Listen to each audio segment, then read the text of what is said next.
mẹ́ta là á pa mẹ́ta là á là sí ọmọ láìlo ni o dúdú léèpo tìmọ́ pupa léèpo tìmọ́ funfun léèpo tìmọ́ ǹjọ́ mọ́ ẹ kú ojúmọ́ ẹ̀yin èèyàn wa ní ibikíbi tí ẹ bá ti ń gbọ́ wa Àkùkọ Àgbárígò ló tún gorí ọpọ́n ló tún gorí àtẹ ẹ ó gbà wípé láti iléeṣẹ́ rédíò ìṣẹ́fẹ̀yìntì Pensioners FM 106.7 Àgbárígò nírèké Ìbàdàn náà ni a ti ń dún bí a ṣe máa ń dún ní gbogbo òwúrọ̀ lóòrọ̀ tẹ́ ó máa bá àwọn akàròyìn mákàtìṣẹ́ pàdé ní ojoojúmọ́ lẹ́ẹ̀kan sí i lórúkọ àwọn ọmọ ẹgbẹ́ òṣìṣẹ́ fẹ̀yìntì ní ìpínlẹ̀ Ọ̀yọ́ àwọn bàbá wa tó ti fẹ̀yìntì àti àwọn màmá wa tó fẹ̀yìntì àwọn ọ̀gá lọ́gàá ní iléeṣẹ́ wa Pensioners FM àti àwọn òṣìṣẹ́ ẹbẹ̀ àkìyìn kú ojúmọ́ lẹ́ẹ̀kan sí i àjíǹde ara kó máa jẹ́ gbogbo wa ẹ̀mí nìkan kọ́ ni mo dá wá sóde o Ṣọlá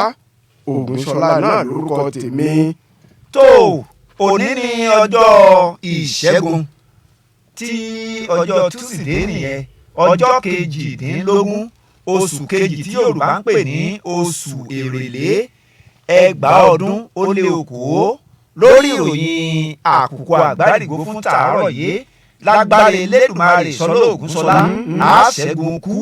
àṣẹ́gun àrùn àṣẹ́gun àjálù lórí ìròyìn Àkùkọ Àgbárígò iná làwàyé lọ́jọ́ ìṣẹ́gun ṣé bó ṣe ń kọ sára lé náà ló ń kọ sára oko ẹ̀yin tẹ́ ẹ wá bólúgbọ́ sayé táyé fi rójú Ṣọlá Ògúnṣọlá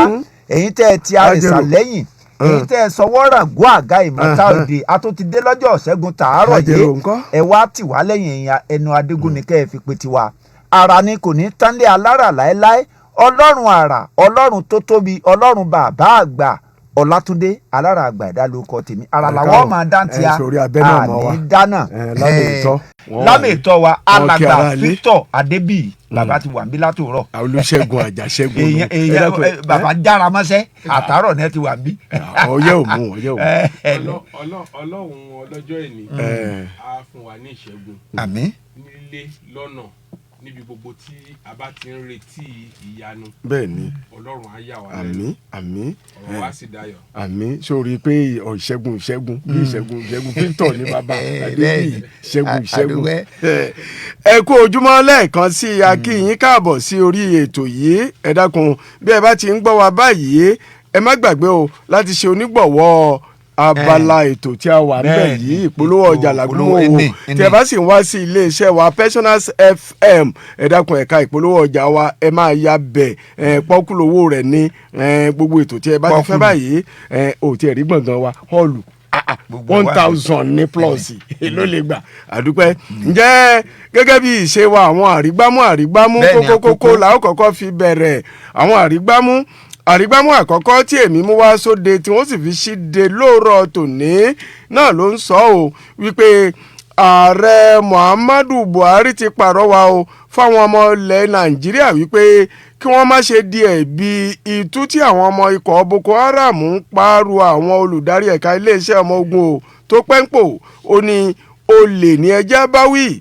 ẹ má ṣe sọ pé ibi tí olóhùn gbé e sí ọ̀dà. kókó tèmi tí ń bẹ lọ́wọ́ mi láàárọ̀ yìí òun náà lọ́mọ̀ ń ṣàlàyé ọ̀rọ̀ lórí eléyìí kókó tó kàún tó ní ní báyìí náà o olùrànlọ́wọ́ pàtàkì fún ààrẹ lórí ìròyìn àti ìbáraàlú sọ̀rọ̀ Malam Garba Shehu ó sọ pé irọ́ gbu ni àhesọ òròyìn kan o tó ní ààrẹ Muhammadu Buhari fẹ̀sùn kan àwọn olùgbé ìpínlẹ̀ Borno pé wọ́n ń pawọ́pọ̀ jiyànko pẹ̀lú ikọ̀ tamati agbọ́tikúyọ̀ ní Boko Haram. àwa ó pe ìjọba àpapọ̀ lẹ́jọ́ ni o a ó ṣe eléyìí láti fi béèrè rí ohun tí gbogbo ìlú ń fẹ́ àgbà amòfin Fẹ́mi Fálànà ló ń ké tantan bẹ́ẹ̀. kókó eléyìí òun náà ló ń sọ pé wọ́n mọ̀ ti jí àwọn èrò ọkọ̀ 6 gbé sálọ lójú ọ̀nà lọ́kọjá sí Kàbà. àwọn ọlọ́pàá àti òṣìṣẹ́ aláàtò ààbò ọ̀tẹlẹ̀múyẹ́ ṣe àlékún ètò ààbò fún alákòóso ètò ìbáraẹnisọ̀rọ̀ ṣe ẹ̀ṣọ́ kò ní ohun méjì bíi àfikóṣọ́ olówó rẹ̀ èmi rẹ̀ ò rówó gbọ́dẹ o Túndé kí Olódùmarè ó máa ṣọ́ wa ni. Ọlọ́run náà ni ó máa ṣọ́ wa. àwọn ọkọ̀ ìjagun tá a mọ̀ sí jẹ́ẹ̀tì tí iléeṣẹ́ ọmọ ogun ojú òfurufú wọ́n mà ti bà ibùdó ìdánilẹ́kọ̀ọ́ ikọ̀ IS tó wà ní agbègbè kan nípínlẹ̀ Borno wọ́n ti bàjẹ́ o. bí a bá pẹ́ àpẹ́jù lórí ìgbọ̀nsẹ̀ ṣekéṣe ní báni o ẹ jẹ́ ká tètè fi òfin ti ìgbìmọ̀ Àmọ̀tẹ́kùn dì í ó kù sọ́wọ́ àwọn aṣòfin ìjọba ìpínlẹ̀ káàkiri ilẹ̀ Yorùbá àwọn olórí ilé ìgbìmọ̀ aṣòfin yíká ilẹ̀ Oòduà ló fẹnu kò bẹ́ẹ̀. ẹgbẹ́ kan tó ń lọ tantan tó ń lọgun pé dá àwọn ọmọbìnrin wa padà ó sọ pé orí mọ̀ kó alákòóso fọ́rọ̀ ìgbòkègbodò ọkọ̀ ìyẹn Rotimi Amechi àtàwọn èèyàn míì yọ ò lọ́wọ́ ìjínigbé àwọn ọmọ sọta ní bùdó kan tó wà ní Regaza lálẹ́ Sunday jẹta. irọ́ o a kì í gbá ṣọṣọ lójú a kì í dé ọmọ ijò mọ́ fìlà ẹnikẹ́ni ò kọlù mí alákòóso Rotimi Amechi ló sọ fún Aisha Yesufu bẹ́ẹ̀. ìjọba àpapọ̀ orílẹ̀-èdè yìí wọ́n mà ti pín àwọn ohun ìtura fáwọn èèyàn tí kò Boko Haram ṣe ṣàkà fún ní abúlé Auno nípínlẹ̀ Borno. bákan náà ni ìjọba ìpínlẹ̀ Katsina ti pín onírúurú ohun èlò atunilára fún àwọn tó lùgbàdì àwọn ikọ̀ agbébọn ní ìpínlẹ̀ ọ̀hún. ṣé bó bá ṣe ń lọ náà ní ká máa tẹ̀lé kókó eléyìí tí ń bẹ lọ́wọ́ mi lónìí àgbáríjọpọ̀ ẹgbẹ́ ajàfẹ́tọ̀ọ́ ọmọnìyàn wọ́n mà ti ké sí ọ̀gá àgbà yanyan fún iléeṣẹ́ ọlọ́pàá orílẹ̀-èdè yìí Mohammed Adamu láti gbé alákòóso fún iléeṣẹ́ ọlọ́pàá ìpínlẹ̀ Rivers ìyẹn lórí ikú atọ́kọ̀ṣe kan wọ́n ní kí wọ́n gbé kú kí wọ́n gbé lọ síbòmí ẹ̀kúnrẹ́rẹ́ ìròyìn ń bọ̀ láìpẹ́. àjọ ọlọ́pàá ilẹ̀ wa fi ọjọ́ kún ọjọ́ tí àṣẹ kónílé ó gbélé ó kásẹ̀ ńlẹ̀ ní ìpínlẹ̀ Bayelsa ṣé ètò ààbò ìlú ṣe pàtàkì ó ṣe kókó ogun òun làásìgbò dàbí ẹ̀kọ́ o àwa òkùnkùn ní rogun rọ́tẹ̀ ní orílẹ̀-èdè wa Nàìjíríà. ìpínlẹ̀ Ọ̀yọ́ náà mo wà yìí nílùú Ìbàdàn ní ẹgbẹ́ NASU àti ẹgbẹ́ SANU ẹ̀ka ti fásitì ìlú Ìbàdàn wọ́n ti ṣèlérí àti tẹ̀síwájú o nínú ìyanṣẹ́lódì tí wọ́n gùn lé títí tí àwọn ìbéèrè wọn tí ó fi tẹ̀ wọ́n lọ́wọ́. àwọn ènìyàn tó wà nígboro ìlú Ìbàdàn sọ èrò ọkàn wọn o lórí àṣẹ lọ́ọ̀rẹ́ rọ́ọ̀kúnlé náà èyí tí ìjọba ìpínlẹ̀ Ọ̀yọ́ fún àwọn ọ̀gá ilé ẹ̀kọ́ alákọ̀ọ́bẹ̀rẹ̀ àwọn kan ní ọ̀dà bẹ́ẹ̀ yóò kó àwọn yòókù lọ́gbọ́n tí àwọn kan sì ń rawọ́ ẹ̀bẹ̀ síjọba wípé kó foríjì wọn ẹ̀kúnrẹ́rẹ́ ìròyìn ń bọ̀ lórí rẹ̀. díẹ̀ lára àwọn afẹ̀hónúhàn tí wọ́n mọ̀mọ́ ẹgbẹ́ òṣèlú All Progressives Congress APC wọ́n sọ pé ṣé ẹ rí ìpinnu ilé ẹjọ́ tó ga jùlọ ìyẹn Supreme Court léyìí tó yọ gómìnà tẹ́lẹ̀ nípínlẹ̀ Imo yẹn Emeka Eyeodia tó yọ nípò bí ẹni yọ jìgáhùn wọ́n ní lọ́mọ jẹ́ ìparí o. ọmọ ẹgbẹ́ òṣèlú APC mélòó kan ti yabo olú iléeṣẹ́ ẹgbẹ́ òṣèlú APC lórílẹ̀‐èdè yìí tí wọ́n sì ń rọ Adams Oshiomhole alága gbogbogbò pé kó tètè fi orí oyè sílẹ̀ o. ìpínlẹ̀ Ọ̀ṣun náà mo ti rí kókó eléyìí ìpínlẹ̀ ọmọlúàbí ìpínlẹ̀ Ọ̀ṣun oróyè yìí o tó ní kò dín ní àwọn ọba aláyé mẹ́ẹ̀ẹ́dógún o níjọba àbílẹ̀ Ọláolúwa àti Ayédèrè nípínlẹ̀ Ọ̀ṣun tí wọ́n ń béèrè fún kí wọ́n fòfin de olúwo tìlú Ìwó ọba Abdulrasheed Akànbí lórí ẹ̀sùn títàbùkù agbowó ti Ọ̀gbàgbà. kọ́lọ́mà dákun ni o. àwọn olùwọ́de kan ti gba ìjọba ìpínlẹ̀ Ọ̀ṣun níyànjú láti júwe ilé lọ́ọ̀rẹ́ rọ́ọ̀kúnlé náà fún ìgbà díẹ̀ fún olúwo ti ìlú Ìwó ọba Abdulrasheed Akànbí. òǹtẹ̀wé Cross River Watch ìyẹn Àgbàjàlíngò ni wọ́n mà ti fi sílẹ̀ láàmọ́ o tó wà fún nǹkan bíi oṣù mẹ́fà. ǹjẹ́ kókó àrígbámú tí èmi ò fi káàdì àwọn kókó tí mo wá sóde nílẹ̀ ló sọ pé ìjọba ìpínlẹ̀ Ọ̀yọ́ ti yan àwọn aláṣẹ bùdókọ̀ káàkiri ìpínlẹ̀ Ọ̀yọ́ tí yóò máa rí sí ìrúgọ́gọ́ ètò ìpawówọlé lábẹ́nú fúnjọba. kọ́ mọ̀yàn èmi náà jẹ́ lórí ìròyìn àgbo àgbárígo bó o ṣe mo wá ń jẹ́mi náà mú kókó ẹ̀ wá. pé iléeṣẹ́ ọlọ́pàá ìpínlẹ̀ Ọ̀yọ́ wọ́n ti fi ọkàn àwọn aráàlú balẹ̀ o lórí àlàáfíà ìpínlẹ̀ yìí níbi igun kan nínú ẹgbẹ́ àwọn awakọ̀ èrò ní NURTW nípínlẹ̀ Ọ̀yọ́ ṣe ń dúnkòokò torí ìfilọ́lẹ̀ àwọn alámòjútó ní bùdókọ̀ eléyìí látọwọ́ Ṣèyí Mákindé. wò ó tí ọ̀gá wa mídòmídò bá ta ọjà ìwọ nìkan lọ́ọ́ dá sanwó dákun yẹn ìṣolókè lọ́rùn jàre bíbí Bánkẹ́ Bello kílẹ̀ orí wí.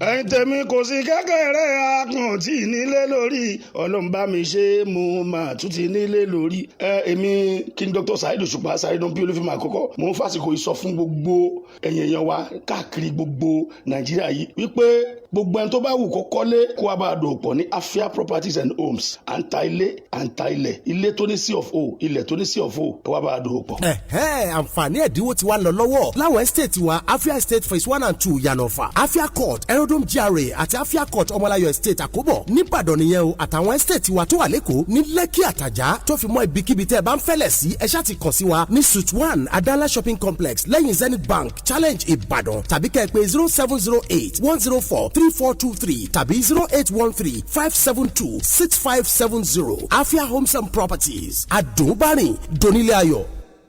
Àgbárígò la wà Pensioners FM 106.7. Ojúmọ́ rẹ lọ́mọ mi,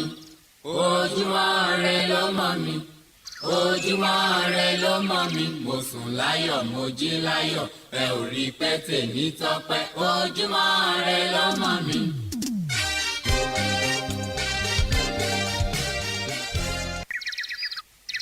Ojúmọ́ rẹ lọ́mọ mi, ojúmọ́ rẹ lọ́mọ mi, ojúmọ́ rẹ lọ́mọ mi, mo sùn láyọ̀ mo jí láyọ̀, ẹ ò rí pé tèmi tọ́pẹ́, ojúmọ́ rẹ lọ́mọ mi.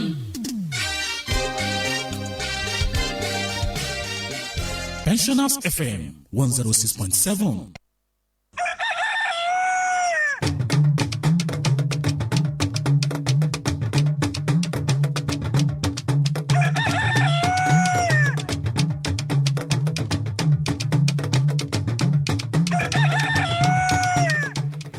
tó ǹjẹ́ káàbọ̀ padà sí orí ètò ìròyìn àkùkọ àgbárígò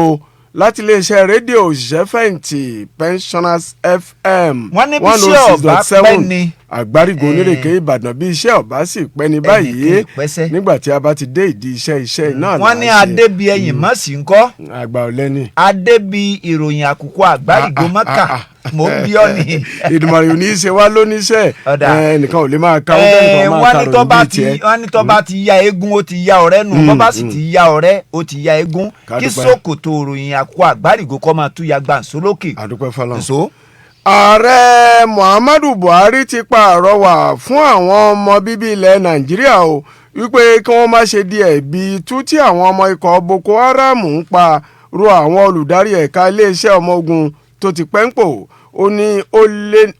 olè ní ẹ jẹ́ kí a bá wí kì í ṣe ẹni tí ó gbé ohun sí ibi tó wù ú. ọlọ́wọ́ ọ̀tún ààrẹ nípa ètò ìròyìn Garba Shehu ló kéde ìgbésẹ̀ náà lásìkò tó kópa nínú ètò kan lórí ẹ̀rọ móhùnmáwòrán àwòrán ti wípé ọ̀gọ̀rọ̀ ọmọ bíbí orílẹ̀-èdè yìí ti ń rọ ìjọba ààrẹ Muhammadu Buhari láti túbọ̀ yíngìrì sí àtúntò rere ẹ̀ka ètò ààbò ilẹ̀ yìí kó sì ju ilé fún àwọn ọ̀gágun àgbà tó ń darí ẹ̀ka iléeṣẹ́ ọmọ ogun kọ̀ọ̀kan. ààrẹ Buhari tẹnumọ́ wípé rògbòdìyàn tó ń lọ lọ́wọ́ ní orílẹ̀-èdè Libya tó fi mọ́ bí àwọn nǹkan àmújagun ṣe ń bóde síbòmíì láti orílẹ̀-èdè ọ̀hún ló túbọ̀ ń fún àwọn ọmọ ikọ̀ Boko Haram láyọ̀ àti wípé láìpẹ́ láì jìnnà àwọn ọmọ ogun ilẹ̀ yìí ní ọ̀rẹ́ yìí wọn. Garba Shehu tọ́ka sí wípé ó yẹ kí a máa yòǹbó àwọn ọmọ ogun ilẹ̀ wa ní kí ará ìlú ó sì túbọ̀ máa ṣe àtìlẹ́yìn tó yẹ fún wọn nítorí pé kú iṣẹ́ ìnímọ̀rí oníṣẹ́ yá. ó dáa ní báyìí ná olùrànlọ́wọ́ pàtàkì fún ààrẹ lórí ìròyìn àti ìbáraàlú sọ̀rọ̀ ìyẹn Malam Garba Shehu ti sọ pé irọ́gbu ni àhesọ ìròyìn tó ní ààrẹ Muhammadu Buhari ó fẹ̀sùn kan àwọn olùgbé ìpínlẹ̀ Borno pé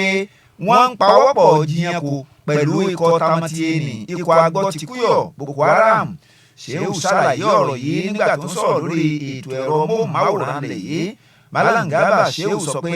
wọ́n sì Buhari gbọ́ ni o lórí ọ̀rọ̀ tó sọ lásìkò àbẹ̀wò ìbánikẹ́dùn rẹ̀ sílùú Maiduguri lọ́sẹ̀ tó kọjá. Olùdámọ̀ràn pàtàkì fún gómìnà ìpínlẹ̀ Borno lórí ọ̀rọ̀ tó jẹ mọ́ taráàlú àti ọgbọ́n àtinúdá ìyẹn Isa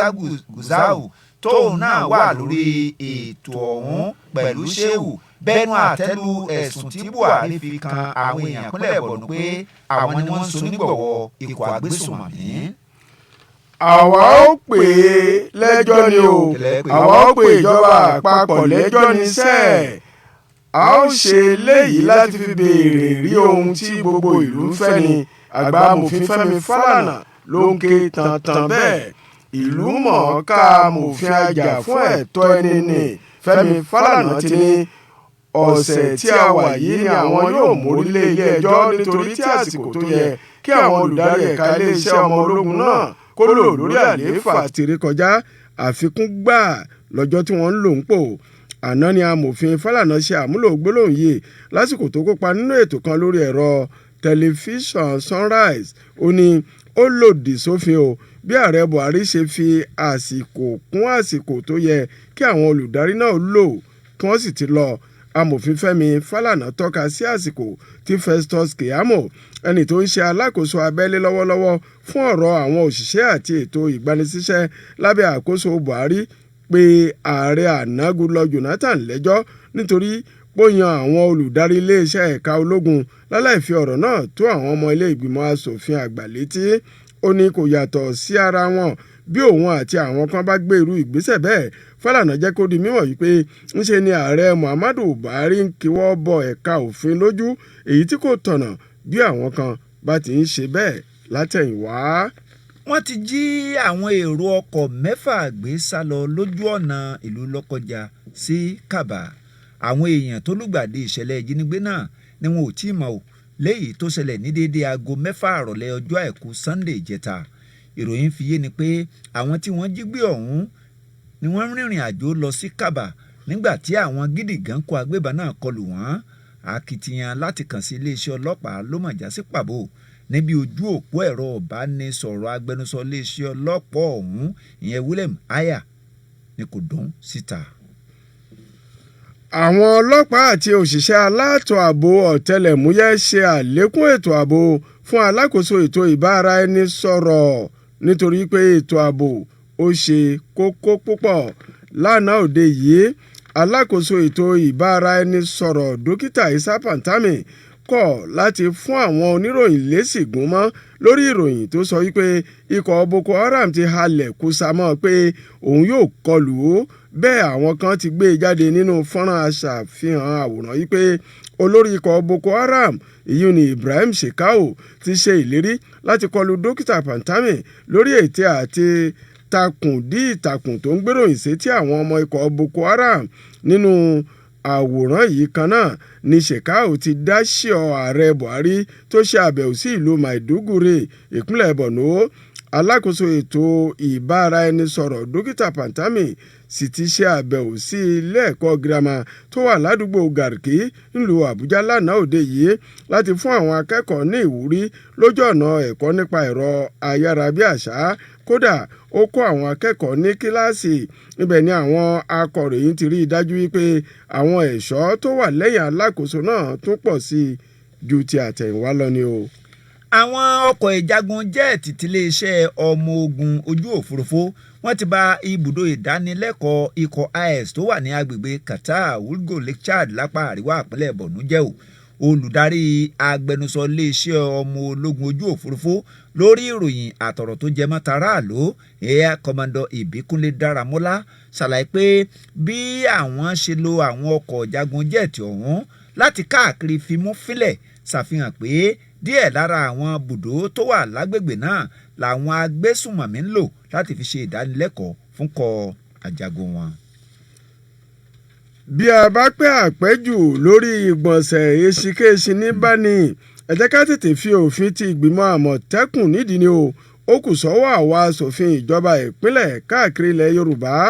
àwọn olórí ilé ìgbìmọ̀ asòfin yíká ilẹ̀ Oòduà ló fi ẹnu kò bẹ́ẹ̀ àwọn olórí ilé ìgbìmọ̀ asòfin yìí sì ti rọ akẹgbẹ́ wọn ní ìpínlẹ̀ kọ̀ọ̀kan láì tètè parí iṣẹ́ òfin tí yóò ti ìgbìmọ̀ aláàtò ààbò àmọ̀tẹ́kùn nídìí ọjọ́ ajé ọjọ́ 24 oṣù yìí ní ètò kan èyí tí wọ́n ti là sílẹ̀ yóò wáyé níbi tí àwọn ènìyàn ìlú yóò ti ní àǹfààní láti sọ èrò ọkàn wọn lórí àbá òfin tí à ń wí yìí. Alága àgbáríjọ olórí ilé ìgbìmọ̀ asòfin káàkiri ilẹ̀ Oòduà David Ọ̀lẹ́yẹlógún ló fi ìkéde náà sóde lópin ìpàdé tó wáyé ní ìlú Ìbàdàn tí í ṣe olú ìlú ìpínlẹ̀ Ọ̀yọ́. Wọ́n ṣe ìlérí o láti tẹpẹlẹ mọ́ ètò ààbò ọmọnìyàn àti ti dúkìá ará ìlú káàkiri ẹkùn ìwọ̀ oòrùn ilẹ̀ yìí. Àwọn olórí ilé náà kò ní ṣàìfikùn lókun pọ̀ pẹ̀lú àwọn alákòóso ètò ìdájọ́ àti amòfin àgbà láwọn ìpínlẹ̀ tí a dárúkọ yìí nítorí àti túbọ̀ fi ẹnu igi jóná lórí ètò ààbò àti àgbékalẹ̀ òfin tuntun tó ń bọ̀ lọ́nà náà. tí n bá ti ka eléyìí tán káyà fún lámìtọ́ wa náà ká fún wọn láàyè níbi aago mẹ́sàn-án ṣe fẹ́ máa kú bí 20 ìṣẹ́jú lọ́dọ̀ tiwa ń bè é. ẹni tó ṣagbátẹrù nínú ẹgbẹ́ dá àwọn ọmọbìnrin wa padà Aisha Yusuf ti sọ pé orí kó alákòóso fọ́rọ̀ ìgbòkègbodò ọkọ̀ ìyẹn Rotimi Amechi àtàwọn èèyàn míì yọ ò lọ́wọ́ ìjínigbé àwọn ọmọ jàǹdùkú níbùdó ọkọ̀ ojú irin tó wà ní Rigaza lálẹ́ Sunday jẹta. Yusuf sọ̀rọ̀ yìí di mímọ̀ lórí ìkànnì Twitter tó ní ẹ̀gbọ́n òun ọkùnrin àti àna òun obìnrin ló wà nínú ọkọ̀ ojú irin ọ̀hún o nígbà tí ìṣẹ̀lẹ̀ àbáàdì ọ̀hún ṣẹlẹ̀. Ìròyìn kan sọ pé kò pẹ́ tí àwọn ajínigbé pawó ọ̀hún sí náà ban bo àwọn ọkọ̀ táwọn ọlọ́pàá àtàwọn sọ́jà tí wọ́n fi dé sí ibùdó ọ̀hún tẹ̀rùtẹ̀rù lé àwọn jàǹdùkú náà lọ. Amechi ṣàpèjúwe ìròyìn ọ̀hún gẹ́gẹ́ bí àhesọ ìròyìn tó ní ẹ̀wò ìrọ́gbó ní òfúùtù fẹ́ẹ̀tẹ̀ àṣà tí kò nìkan tó sì rọ àwọn ọmọ ilẹ̀ Nàìjíríà láti kọtí ọ̀gbìn sí àhesọ ìròyìn ọ̀hún. Nínú ọ̀rọ̀ rẹ̀ Yusuf ṣàpèjúwe Amechi gẹ́gẹ́ bí onírọ́ tó ní àwọn tíṣẹ̀lẹ̀ ọ̀hún sojú wọn kúkú wà ńbẹ̀. Alàgbà Victor Adébíyì ọkàn ìkùnù lórí àwọn ìròyìn eléyìí tí a ti kà. a rí i pé a ti ń sọ̀rọ̀ látẹ̀kan a rí i pé gbogbo ẹ̀ náà lórí ọ̀rọ̀ ààbò náà ni ló mọyán lé lórí lọ́dálẹ̀. tá a bá dẹ̀ wò a rí i pé àdúgbò tí ò bá rọrùn àdúgbò tí ò fara rọ ó máa ṣòro láti lè ṣe wẹ̀jẹwẹ̀mu nírú àdúgbò bẹ́ẹ̀ torí pé ẹni tó ń bọ̀ wá ṣènáwó nírú àdúgbò yẹn á rò lẹ́ẹ̀mejì kó tó wá ní òun fẹ́ wá tawó mọ́ onínáwó lórí torí ó mọ̀ pé tóun bá wá sí irú àdúgbò bẹ́ẹ̀ táwọn ọmọ wọn bá mú un gidi kan gó àìwá ilẹ̀ ṣe ń pè. gidi kan kú ni àwọn ìṣiṣẹ́ ọ̀kan kú. ó mọ̀ pé tó bá pọ̀ ládùúgbò yẹn òun gan ò ní farari lọ tóun bá dẹ̀ farari lọ handset òun àtàwọn aago òun ò ní tẹ̀lé òun kúrò bí èyí tá a ti rí látẹ̀yìn wá rí jẹ́ pé bọ́ sí mi lọ́rùn kò ṣàdúrà sí láyé ìgbà kan làwọn olè wẹ́wẹ́wẹ́ bẹ́ẹ̀ wọ́n wà ládùúgbò. but a wá rí i pé irú ìwà burúkú ò lè pọ̀ tó bó ṣe tó yìí nípa ètò ààbò wa. ká máa nírètí wípé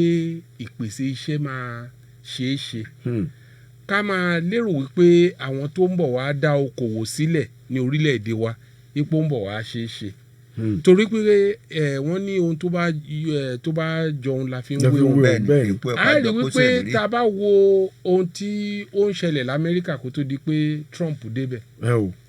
ó rí i pé ó fa ọrọ̀ ajé wọn sẹ́yìn lamẹ́ríkà pé torí pé àwọn agree to the Paris Agreement wípé nípa ozone layer air pollution gbogbo àwọn ètò tó ní ṣe pẹ̀lú ìtúdọ̀tí sáfẹ́fẹ́ tí ìjọba tàná tó fọwọ́ sí ó rí i pé ọ̀pọ̀lọpọ̀ ilé iṣẹ́ ní orílẹ̀-èdè Amẹ́ríkà wọ́n tẹ̀síwájú wọn lọ sí China níbi tí òfin yẹn tí ò ti lẹ́sẹ̀ ńlẹ̀ tó yẹ pé o lè dá ilé iṣẹ́ sílẹ̀ kò sẹ́ni tó máa ní kílódé tó ń tu nǹkan sáfẹ́fẹ́. nígbà tí Trump fẹ́ mọ̀ọ́mọ̀ fẹ́ lè wé bí orílẹ̀-èdè ṣe ní ìlọsíwájú ni o. nígbà tí Trump débẹ̀ ó wò ó ní rárá wípé kò sí nǹkan tó jọ China ò lè sọ pé àwọn ò lọ́wọ́ sí pé wọ́n ń pòlùtù afẹ́fẹ́ àbí wọ́n ń dọ̀tí afẹ́fẹ́ àbí wọ́n ń dọ̀tí afẹ́fẹ́ kí Amẹ́ríkà wà nù gbèsè ó lófin yẹn kó wọ́n gbé kúrò lamẹ́ríkà ipò òun ò sign ní Paris Agreement ipò òun withdraw òun jáwọ́ nú ẹ̀ pé òun ò bá wọn lọ́wọ́ sí láti gbà yẹn ní gbogbo àwọn ilé iṣẹ́ wọn tó wà ní China ní gbogbo ọ̀pọ̀lọpọ̀ ń padà wá sí Amẹ́ríkà òun ló fà á sí tíṣẹ́ fi pọ̀ yanturu l'Amẹ́ríkà lọ́wọ́lọ́wọ́ yìí torí pé ìjọba kan dé tó lójú ọ̀nà tó mọ bọ́n ṣe ń yanjú aáwọ̀ bọ́n ṣe ń yanjú ó kù díẹ̀ káàtó nínú ètò òṣèlú a rí i pé nǹkan yí padà ẹkọ́nọ́mì Amẹ́ríkà bẹ̀ sí lọ sókè iṣẹ́ wà iléeṣẹ́ ń pọ̀ sí lójoojúmọ́ títí di bá a ṣe ń sọ̀rọ̀ yìí òun ni ọ̀gbẹ́ni Trump ló fara lẹ́sìn tó fẹ́ fi padà wá ṣe ọdún 4 pẹ̀lú gbogbo àwọn ọ̀tẹ̀ tí wọ́n ń dì mọ́ gbogbo ẹ̀ a rí i pé síbẹ̀ náà ó di òkìtì ọ̀gán tí apá àwọn ọ̀tá ẹ̀ ò ká despite wọ́n tẹ̀ fẹ́ impeach ẹ̀ bẹ́ẹ̀ tí wàá wá rí bẹ́ẹ̀ mo mọ̀ ṣe àfiwé yẹn ni kó bàa lè yé wa a rí i pé ọdún 4 tí ìjọba tá a ní tó lò darí ó ṣe bẹ́ẹ̀ ní ṣe pẹ́rẹ́ díẹ̀ lọ́rọ̀ ààbò àdúgbò tí ò bá dẹ̀ ti sí ààbò orílẹ̀-èdè tí ò bá ti sí ààbò ìtẹ̀síwájú ìlọsíwájú ò lè ṣeé ṣe èmi tí mo jókòó ọ̀rọ̀ security mo mọ bó ṣe affect business mi pẹ̀lú àwọn tí mo ń bá dòwò pọ̀ tí mo ń bá ṣe pọ̀ láti òkèèrè wọn ò wá mọ́.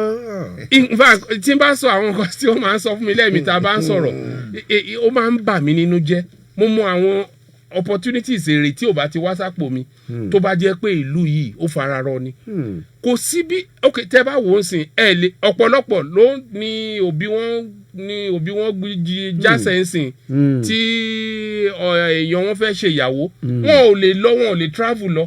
láti Ìbàdàn yìí pé wọ́n lọ sákúrẹ́ láti Ìbàdàn pé wọ́n lọ sí Ìlọrin wọ́n fẹ́ lọ ṣe ṣíṣe àǹtí ẹni tó wà ń bàdàn ò bá mówó lọ́wọ́ lọ sí Ìlọrin lọ ṣe ṣíṣe kò sí bí ẹkọ́nọ́mì Ìlọrin ṣe máa lọ sókè ẹni tó wà nílọrin tí ò bá wá sí Ìbàdàn wá ṣènáwó wá ra ọjà wá ṣe tourism wá ṣe visit báwo lówó ṣe máa wọlé báwo lówó ṣe máa jáde ibi tí òṣì àtìṣẹ́ tó ti ń bá wa fínra pẹ̀lú ètò ààbò tá a ní tó tẹnubodò tẹ́ bá dẹ̀ wo Tribune ní a rí wípé chief security officer ti ààrẹ ìyẹn Abba Kyari òun ló ń ṣe kò kárí gbogbo àwọn ológun tí kò dẹ̀ gbọ́dọ̀ rí bẹ́ẹ̀ òfin rú ẹ̀ sílẹ̀ ó wà níwájú Tribune ní tá a bá wo nǹkan bẹ́ẹ̀ kò yẹ kó rí bẹ́ẹ̀ ààrẹ wa ò sí ní ipò láti ṣe ojúṣe ẹ̀ bó ṣe yẹ kó ṣe ọ̀pọ̀lọpọ̀ ohun tí ó yẹ pé òun ló yẹ kó máa ṣe takin kò sí ìwà akin yẹn lọ́wọ́ ẹ̀ mọ́ ó wà lára nǹkan tó ń jẹ́ kí a ní gbogbo àwọn ìpèníjà tá a ní nípa ti ààbò yìí ok a ti sọ ọ̀rọ̀ nǹkan bíi mẹ́fà ń bí yín sí gbogbo ẹ̀ lórí ààbò yìí náà ni tí ò bá dẹ̀ sí ààbò báwo lè ṣe ń fẹ́ kí foreign investor àwọn tẹ́ ń fẹ́ kí wọ́n kówó wọn wá ta ló ń ṣerú ẹ̀ tó sọ pé ojú ogun lòun fẹ́ lọ kówó ẹ̀rù á máa bà wọ́n. ẹ̀rù á máa bà wọ́n torí pé ṣé ẹni tó wá síbi ìsìn tó lóun fẹ́ wá invest owó òun tó jíyàwó ẹ̀ gbé mo mọ kéèsì kan lógun state ẹni yẹn ti dá oko ọ̀pẹ ó dá lọ rẹpẹtẹ nígbà tó wò sọ́tún tó wò sósì ó wò pé ọjọ́ tí wọ́n bá gbé òun ìjọ yẹn lòpin dé bá ó ní kí wọ́n ta ó declare pé òun fẹ́ ta gbogbo ẹ̀ ó padà sílùú ẹ̀ àti bẹ́ẹ̀ àwọn iléeṣẹ́ bẹ́ẹ̀ tó yẹ pé wọ́n close down ipe òdìjọ́ tí ààbò bá padà sílùú yìí káwọn tó wẹ̀yìn but à ń sọ ní pẹ̀lẹ́ à ń sọ líle à ń mú tàìdí àpá a fẹ́ protest a fẹ́ pariwo káwọn èèyàn kan gbà wá ipe kí ààrẹ orílẹ̀-èdè kó wá nǹkan ṣe sí ọ̀rọ̀ ààbò síbẹ̀ náà wọ́n fi yé wa mo máa ń wò lẹ́mí pé àwọn èèyàn bíi Garba Shehu wọ̀nyí àwọn èèyàn bíi Fẹ́mi Adésínà wọ̀nyí wípé lẹ́yìn ìgbà tí ọdún eégún ìbá kúrò ńlẹ̀ ṣé wọ́n rántí pé àwọn ń padà bọ̀ sádùúgbò. bẹ́ẹ̀ bí eégún bá mọ̀ pé wọ́n padà dé yẹn. ipe òun ń padà bọ̀ wá. ìbáyọ̀ òróró mọ́lábí aṣọ. so òun ní ìdẹ́dàsọ àti máa wò wọ́n irọ́ ńláńlá tí wọ́n pa fún ààrẹ tó wà lórí orí àléfà lọ́wọ́lọ́wọ́ yìí mo mọ̀ pé wọ́n ń bọ̀ wá kó ọ̀rọ̀ yẹn jẹ tákòkò bá tó Reuben Abatida lẹ́ni ǹjẹ́ ọ̀rọ̀ dùn lẹ́nu ẹ̀ mọ́ àwọn Adéníyì àná àwọn dà ṣọ̀rọ̀ dùn lẹ́nu wọn a lè máa kà wọ́n lọ bẹ́ẹ̀ tó ti parọ́ fúnjọba tó ti bá ìjọba ro irọ́ lágbára àwọn dà lónìí ó ń sọ pé àwọn sọ pé Boko Haram ipe kì í ṣe fault àwọn ọ̀gá ológun ipe bí kò ṣe pé àwọn Boko Haram ló túnbọ̀ gbàgbára sí ṣé ó yẹ kí irú ọ̀rọ̀ bẹ́ẹ̀ máa jáde lẹ́nu wọn ó rí pé kí dókítà sọ pé kì í ṣẹjọ́ òun ló jẹ́ kí ẹni tóun tọ́jú tóun operate tóun la inú ẹ̀ ìpẹ́jọ́ nǹkan ló jẹ́ kó kú bí kò ṣe pé ẹ̀jẹ̀ ló ń tú jáde lára ẹ̀ kí wàá níṣẹ́ àṣegbé lọ fálápàtà ó ṣe jẹ́ pé ìwọ dókítà la gbé ẹni wá bá pé ó máa la inú ẹ̀ wá ṣe ìtọ́jú nǹkan tó ń ṣe ó wá kú tán sí wá sọ pé ẹ̀jẹ̀ tó jáde lára ẹ̀ ló pọ̀ jù ṣé ojú ẹ̀ fọ́ngbà tó rí tẹ́jẹ̀ ń jáde ni so tá a bá wo gbogbo àwọn ìwà àìṣòótọ́ wọ̀nyí gbogbo ẹ̀ lórí àìṣòótọ́ ni ẹ̀rí ọ̀rọ̀ àìní ààbò tó tó lórílẹ̀‐èdè yìí mo believe pé àìṣòótọ́ ìjọba ló jẹ́ èrèdí kínní tó mú ìfàsẹ́yìn dé bá torí pé àìṣòótọ́ yẹn dẹ̀ ààrẹ wa ò dẹ̀ fi pamọ́ rárá o tó ti lè jẹ́ kí ààrẹ orílẹ̀‐èdè sọ pé òun ò tiẹ̀ mọ̀ pé wàhálà Boko Haram yìí kò tiẹ̀ yé òun bóyá ṣe tún gbèrú sí ó nígbà tí baálé ilé bá sọ pé kò tiẹ̀ yé òun nǹkan tí wọ́n máa jẹ nínú ilé lónìí tí baálé ilé bá ti lè sọ pé kò yé òun nǹkan tí wọ́n máa jẹ nínú ilé lónìí kẹ́ mọ̀ pé ogun ti dé báyàwó ogun ti dé báwọn ọmọ because irú ò gbúdọ̀ jáde lẹ́nu baálé ilé because he's the last man he should be the last man standing ìyàwó ló yẹ kó sọ pé òun ò tiẹ̀ mọ nǹkan táwọn ọmọ wọn máa jẹ nílé ni. epo ti tán gàrí ti tán o. alàgbà Victor Adébíyì ẹgbẹ́ ọ̀rọ̀ tá à ń sọ yìí asọ́ lónìí asọ́ lánàá àátò sọlọ́la ngbò náà ni ó tó wá wá sọ pé ara ẹ̀ náà wọ́n ní ó ń bọ̀ wọ́n láwọn là ń dẹ́ẹ̀dẹ̀ ojú la mú tó ń sìn òun ló fà á tó fi jẹ́ pé Fẹ́mi Fálànà ló fi léde ń sìn pé ààrẹ àti iléeṣẹ́ ààrẹ àwọn gbé wọn lọ ilé ẹjọ́ nínú ọ̀sẹ̀ tá a wà nú ẹ̀ yìí wípé àwọn gbé wọn lọ ilé ẹjọ́ torí wípé àkókò wọn tó yẹ kí wọ́n jáwọ́ ọṣẹ́ ó ti tó because video clip tẹ́ ń sọ yẹn èmi náà wò lánàá nígbà tí agbẹjọ́rò Fẹ́mi Fálànà tó ń ṣe lálàyé wípé Keyamo ó gbé ààrẹ àná lọ ilé ẹjọ́ nígbà tí ó yan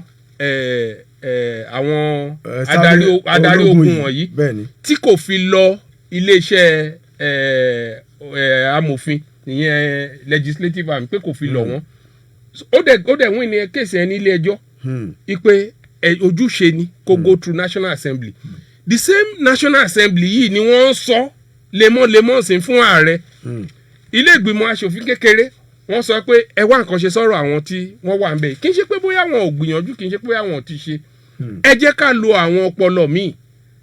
tẹ́nìkan bá ẹ worú Ọ̀yọ́ state ń sìn ìjọba kan wá ó ti lọ ìjọba mi ló wà ń bẹ̀ ń sìn tíjọba kan bá ṣe tí ó ti gbìyànjú tó ṣe tó lọ ẹ tún fẹ́ lèmi láǹfààní ṣùgbọ́n ààrẹ tá a ní one way ni tinú mi ni màá ṣe òun ló dẹ̀ ń kóyà jẹ gbogbo àwọn tí wọ́n ń kó ètò wa ń dùn mí jù ni pé àzúmi pé ẹkọ́nọ́mì ò lọ wájú kò sí lọ síwájú bí lọ síwájú ò ṣe sí kì bá má dùn mí tí ò bá jẹ́ pé ó ń la ẹ̀mí lọ ayé ìlà wà nígbà Abacha tó jẹ́ wípé ìyà ń jẹ àwọn èèyàn bẹ́ẹ̀ ní àwọn èèyàn ń jẹ ìyà bẹ́ẹ̀ ní ń jẹ gàrí bẹ́ẹ̀ kò la ẹ̀mí lọ àwọn èèyàn ò kú ní ọ̀wọ̀ọ̀wọ̀ bí wọ́n ṣe ń kú yìí nígbà tí ìlú bá wá da ẹni tó ti pàdánù ọkọ ẹni tó ti pàdánù ọmọ fún kidnappers fún àwọn ajínigbé wọ̀nyí ṣé ìjọba tó bá wá da ńgbà yẹn tó wà lóde ńgbà yẹn tó máa lọ sí bójì wọn láti bẹ̀rẹ̀ sí jí wọn dìde ni ìyẹn ni bí question ó rí bí ìjọba tó sọ pé ẹ má wọrí àṣọ̀nà yín gbogbo àwọn landlord àdúgbò gbogbo àwọn tó ní ọkọ̀ ládùúgbò gbogbo mọ́tò ti gorí odó ẹ ṣẹ̀ wá ṣọ̀nà fún wọn ṣé tẹ bá ṣe ọ̀nà yẹn ṣé kíjìpá wọn náà máa jókòó létí wọn máa fi wa mọ́tò ni àbí báwo la ṣe fẹ́ ṣe àárín yẹn so òun ló fi jẹ́ wípé ọ̀rọ̀ lórí ààbò ẹ wo mọ́tò 6 ni àwọn ajínigbé ni wọ́n kó èrò wo inú wọn wọnú ìgbẹ́ lọ ní ọ̀nà Kàbà mélòó rú ẹ̀ la fẹ́ sọ ok ẹ wo nǹkan tí Aisha Yusuf tó sọ ipe àwọn tọrọ ìṣojú wọn èèyàn ọ̀hún wà lára àwọn tí àwọn òun gan wà ń bẹ̀. òun gan fúnra wà ń bẹ̀ níbi tí àwọn oníṣẹ́ láabi wọ̀nyí tí wọ́n ti wá àtàkì train ní Rigaza. Síbẹ̀ náà Minister of Transportation Amechi ó ń parọ́ ojúkorojú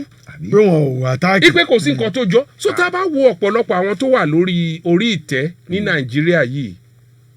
àti ìjọba àpapọ̀ ni o ìjọba state ni o ìjọba local ọ̀pọ̀lọpọ̀ wọn ó yẹ káwọn èèyàn kan máa ra pure water kan máa lẹ̀ wọ́n pure water ni pẹ̀lú irọ́ àti àìṣòótọ́ wọn ìyẹn bó ṣe bí ọ̀rọ̀ wọn ṣe rí lẹ́ẹ̀mí nìyẹn. Lámìtọ́ alàgbà Victor Adébíyì èmi fẹ́ kí ni máa fàtọ́ jẹ́ pé ńgbà bá fi ẹnìkan pé ọ̀dà o ìwọ máa ṣe agbẹnusọ fún tàbí ọmọ ṣe olùdámọ̀ràn ó dà pé àwọn èèyàn kúkú fẹ́ sòótọ́ fún ẹni tó jẹ́ bí ọ̀gá wọn kí ló fà sẹ́yìn pé tó bá jẹ́ pé bí ká sòótọ́ máa wà nǹkan tó wá ṣẹlẹ̀ ni pé nǹkan tó fi ṣe nǹkan sí ẹjọ́ yìí ẹjọ́ gbogbo wa ni wọ́n lẹ́lẹ́bi òkè mẹ̀bi ẹ̀ kó má da ẹ rí ìgbà tá a ti yan àwọn tó yẹ pé kò ní oore ọ̀fẹ́ láti mọ nǹkan tó ń ṣẹlẹ̀ ní ìgboro ayé lọ́wọ́lọ́wọ́ yìí nígbà tá a ti yan àwọn análọ́ọ̀gì gẹ́gẹ́ bí ọ̀rọ̀ àwọn olóyìnbó wọn ní èèyàn análọ́ọ̀gì tó yẹ pé wọn ò lè dá láptọ̀pù tàn kí wọ́n dẹ̀ dá lọ láptọ̀pù pa láǹbẹ̀lì tàṣe tí wọ́n ti ń control kọ̀ǹpútà tí a bá ti yan irú àwọn èèyàn bẹ́ẹ̀ tá a gbé ìjọba lérú àwọn èèyàn bẹ́ẹ̀ lọ́wọ́ àwọn tí ò yẹ òye ní nǹkan tí wọ́n ń ṣe ó di dandan ká rírú àwọn kan báyìí òun ló fà á tí mínísítà lè máa parọ́ ojúkorojú tá a bá wò látẹ̀yìnwá minister of information ìyẹn Lai Mohammed ìjọ ọ̀lẹ́ ti gbúrò ẹ̀ kẹ́yìn kò exist mọ́ ó wà bí aláìsí ni gbogbo ẹnu mo fi sọ tẹ́ ẹ bá ka gbogbo pípa ní láti wájú títí dé ẹ̀yìn ẹ lè sọ pé ọ̀rọ̀ báyìí ló sọ torí pé you can't defend the indefensible ẹ lè máa ṣaṣọ bo nǹkan tí ó hàn sí gbòòrò ayé ó rí bí obìnrin tí ọmọ mú lójijì ní roundabout ní Dùgbẹ̀ tọmọ mu tí kò sí bó ṣe lè ṣe kò ní sọ pé òun obìnrin òun fẹ́ bu ara ó máa yọ ìró dànù ní torí wípé ó ti bá ní àbàdì ó ti bá ní pé mi ò lè para mọ́ irú ẹ̀ ní nǹkan tó ń ṣe ìjọba tó wà ń ta yìí nǹkan tí ò ṣe é bò àṣírí yẹn ti tú síta. sẹ̀rí lámì ìtọ́ ẹ̀já dúpẹ́ fọlọ́run ó yé ọlọ́run aago 9 ló kù ohun gbogbo yé ọlọ́run ó ló kù ṣẹ́jú 5. àwa ní sọ pé ó yé ọlọ́run yóò yé èèyàn náà. a ní sọ pé ó yé ọlọ́run bíi ti gómìnà Katsina tí wọ́n pa èèyàn 30 ní state ẹ̀ tó ní àmúwá ọlọ́run ni irú àwọn èèyàn bẹ́ẹ̀ ó yẹ kí wọ́n lẹ̀ wọ́n lóko pure water ni ìjọba ò gbúdọ̀ sọrú ẹ̀ jáde káwọn èèyàn kúkò sọ pé àmúwá ọlọ́run wọ́n sọ bẹ́ẹ̀ ìjọba àwọn ọ̀rọ̀ kan gbúdọ̀ jáde lẹ́nu kó wá ń jọ. àtúnpadà bọ̀ lánàá ìtọ́ padà bọ̀. irọ́ ni o a kì í gbá ṣọṣọ lójúṣẹ́ a kì í dé ọmọ ejò mọ́ fìlà ẹnikẹ́ni ò kọlù mí alákòóso Rotimi Amechi ló sọ fún Aisha Yesufu bẹ́ẹ̀ Rotimi Amechi ni ẹnikẹ́ni kò fi ọwọ́ kan òun níbùdókọ̀ ojú irin tó wà ní Rigaza ìpínlẹ̀ Kaduna ó ní àríìrísọ ọ̀rọ̀ lásán ni ó ṣe àwọn kan ló fi ìròyìn náà sórí ẹ̀rọ ayélujára tí wọ́n sì ní nǹkan bíi aago 8 alẹ́ kọjá ìṣẹ́jú 15 ní ìṣẹ̀lẹ̀ náà wáyé Aisha Yesufu ló ṣe agbátẹrù ìròyìn yìí Aisha Yesufu ní aṣíwájú olùpolongo fún ikọ̀ ẹ̀dá àwọn ọmọbìnrin wa padà ẹni tó sọ wípé ìṣẹ̀lẹ̀ náà ṣojú òun kòró àti àwọn mọ̀lẹ́bí òun kan nítorí pé òun àtàwọn kan dìjọ wà nínú ọkọ̀ ojú irin náà ni pẹ̀lú alákòóso Rotimi Amechi. lánàá ọjọ́ ajé Monday níjọba àpapọ̀ orílẹ̀-èdè yìí pín àwọn ohun ìtura o fáwọn èèyàn tí kò Boko Haram ṣe ṣàkà fún ní abúlé Auno nípínlẹ̀ Borno lọ́sẹ̀ tó kọjá ààrẹ Muhammadu Buhari ṣàbẹ̀wò ìbánikẹ́dùn sílùú Maiduguri tí ṣe olúùlú ìpínlẹ̀ náà lórí bíkọ́ irúnmọlẹ̀ kànránjágbọ̀n ọ̀hún ṣe dá ẹ̀mí 30 èèyàn légbodò báwọn olùgbé ìpínlẹ̀ Borno ṣe dá sí ọ Buhari mú kó rẹ̀wẹ̀sì tí iléeṣẹ́ ààrẹ sì sọ pé iléeṣẹ́ ààrẹ tó sì sọ pé ẹgbẹ́ alátakò ló wà nídìí ọ̀rọ̀ náà iléeṣẹ́ fọ́rọ̀ ọmọnìyàn àkóso àjálù àti ìdàgbàsókè ohun amúlùdùn tó fi máa àjọ tó ń rí sí ìdàgbàsókè lápá àríwá ìlà oòrùn fún àwọn èèyàn abúlé Auno ní oúnjẹ àtàwọn nǹkan àtura míì. Lára àwọn nǹkan àtura ọ̀hún láti rí 5,000 blanketi, 1,000 àpò ẹ̀wà, 1,000 ibùsùn, báàgì ìrẹsì 1,000 àtàwọn nǹkan míì. Ìjọba ìpínlẹ̀ Katsina ti pín onírúurú ohun èlò atunilára ní fún àwọn tó lùgbàdì àwọn ikọ̀ agbébọn ní ìpínlẹ̀ ọ̀hún. Ọjọ́ mélòó kan sẹ́yìn ni àwọn agbébọn ṣe ṣaka ní agbègbè Sawa àti Danka ìjọba ìbílẹ̀ Basari ìpínlẹ̀ Katsina tí wọ́n sì ṣe ikú pa ọ̀gọ̀rọ̀ ènìyàn. Bákan náà ni wọ́n lé àwọn kan lùgbẹ́. Gómìnà ìpínlẹ̀ Katsina Aminu Bello Mesare ló sọ bẹ́ẹ̀ fún àwọn oníròyìn o lásìkò tó ṣe àbẹ̀wò sí àwọn ibùdó ìṣẹ̀lẹ̀. Ó ní ìjọba òun yóò gbẹ́ kàngádẹ̀rọ fún àwọn tó lùgbàdì àkọlùkọgbàyè nítorí pé àwọn ènìyàn náà kò tún rómi mu. Ọjọ́ Ẹtì ọ̀sẹ̀ tó lọ ní ìṣẹ̀lẹ̀ ọ̀hún wáyé níbi tí àwọn agbébọn tó gun alùpùpù wọ̀lú ti dá ẹ̀mí 30 ènìyàn ó kéré tán légbodò. Kódà wọ́n tún dáná sunlé, wọ́n pa màálù àti ẹran ọ̀sìn mélòó kan tí wọ́n sì sọ àwọn ènìyàn di aláìnílé lórí mọ́. Gómìnà Mesari di ẹ̀bi ru àwọn alákòóso ìjọba tó ti lọ fún bí wọ́n ṣe kọ̀ tí wọn kò pèsè ètò ẹ̀kọ́ tó yè kóroko fún àwọn ènìyàn náà, èyí tó túbọ̀ ń jẹ́ kí ìwà ìpànìyàn, ìjínigbé pawó àti ìwà ọ̀daràn bẹ́ẹ̀ kó máa peléke sí i. Ṣáájú ni olórí àbá Sawa Ibrahim Sangina ti sọ fún gómìnà wípé 100 tatapòpò ni àwọn agbébọn náà gùn wọ àbá tí wọ́n sì bẹ̀rẹ̀ sí ní pa kúkúrú pa gúngùn. Olóyè Sangina ní ńṣe ni àwọn agbébọn náà ń gbé ọmọ lórí ẹsẹ̀ ìyá wọn tí wọ́n sì ń sọ àwọn ọmọ náà sí inú iná. Ó ní àkọ́kọ́ irú rẹ̀ ṣẹlẹ̀ náà rèé o nínú àbá Sawa. Àgbáríjọpọ̀ ẹgbẹ́ ajàfẹ́tọ̀ọ́ ọmọnìyàn wọ́n mọ̀ ti ké sí ọ̀gá àgbà yanyan fún iléeṣẹ́ ọlọ́pàá orílẹ̀-èdè yìí ìyẹn Mohammed Adamu láti gbé alákòóso fún iléeṣẹ́ ọlọ́pàá ìpínlẹ̀ Rivers ìyẹn Mustapha Dadura lọ síbòmíì o lórí ikú atọ́kọ̀ṣe kan ìyẹn Iheanacho Chima tó wà ní àhámọ́ iléeṣẹ́ ọlọ́pàá lẹ́yìn tí wọ́n náwó gan pẹ̀lú àwọn ọ̀rẹ́ rẹ̀ 4. Bákan náà ni àgbáríjọpọ̀ ẹgbẹ́ ajàfẹ́tọ̀ọ́ ọ̀hún tún rọ àjọ tó ń rí sí ọ̀rọ̀ iléeṣẹ́ ọlọ́pàá láti gbapò lọ́wọ́ àwọn ikọ̀ iléeṣẹ́ ọlọ́pàá kan o tí wọ́n ṣe Chima àtàwọn ọ̀rẹ́ rẹ̀ 4 níbi ọ̀sẹ̀ ṣe sí ojú.